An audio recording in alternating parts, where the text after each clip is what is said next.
परमेश्वर ने कहा, मैं तुमसे कहता हूं कि तुम एक दूसरे से प्यार करो। और जानते कुछ लोग आज यहां क्यों बैठे हैं? क्योंकि उनका दुश्मन उस लाइन में बैठे है। कुछ लोग यहां क्यों बैठे हैं? क्योंकि इनका दुश्मन उधर बैठे है।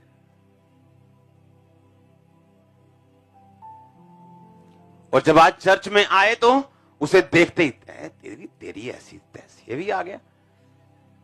और हम यहां पे क्या कर रहे हैं? ओ मैरी क्रिसमस, ले आओ जी, केक हो, केक जी हो, बल्ले बल्ले बल्ले बल्ले बल्ले। हम दिल के क्रिश्चियन नहीं, ना ही आत्मा के क्रिश्चियन हैं। अगर आप अपने भाई से, बहन से नफरत कर सकते हैं, क्रिश्चियनिटी और क्रिसमस आपसे लाखों किलोमीटर दूर है।